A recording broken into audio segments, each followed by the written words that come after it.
എല്ലാം എല്ലാവരുടേതും കൂടെ ആയി മാറുമ്പം അതിൻ്റെ ബ്യൂട്ടി പറഞ്ഞറിയിക്കാൻ പറ്റാത്തതാണ്. അടിപൊളി മ്യൂസിക് ഇവൻ്റ്, ചുറ്റും 10-200 ചേച്ചിമാർ. ഇതിനിടയ്ക്ക് അന്നാറോസ് പെട്ടുപോയെന്ന് തന്നെ പറയാം. അവിടെയാണ് മാലാഖയെ പോലൊരു ചേച്ചി അന്നാറോസിനെ കാണുന്നത്.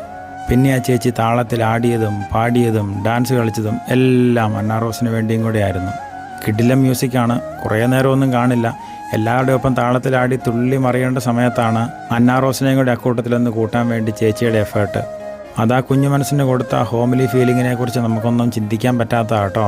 അവിടെ ഉണ്ടായിരുന്ന 10-200 പേരെയും ആ കുഞ്ഞ് കണ്ടു കാണുകയില്ല. അവളുടെ ശ്രദ്ധ മുഴുവൻ ആ കുഞ്ഞ് ചേച്ചിയെ തന്നെയായിരുന്നു. അതിൻ്റെ തൊട്ടടുത്ത് അന്നാറോസിൻ്റെ പ്രിയ കൂട്ടുകാരി ആൻമരിയ ചേച്ചി ഉണ്ടായിരുന്നു. വലിയ സ്റ്റെപ്പ് വന്നപ്പം ആ ചേച്ചി അന്നാറോസിൻ്റെ ഒപ്പം അവിടെ നിന്നു.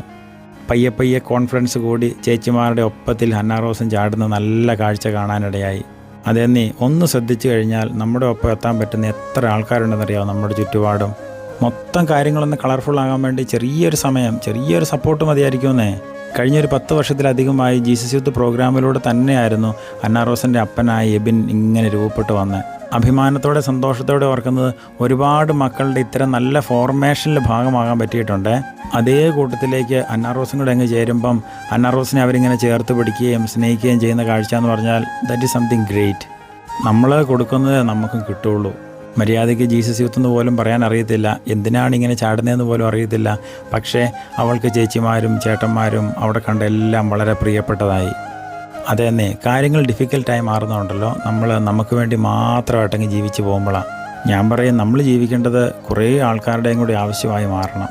അങ്ങനെയൊക്കെ ഒന്ന് ചിന്തിക്കാൻ തുടങ്ങുന്നിടത്താണ് ഈ സ്വർഗം ഭൂമിയിലെത്തുന്ന നല്ല സമയങ്ങളും കാഴ്ചകളും. ദൈവം അനുഗ്രഹിക്കട്ടെ.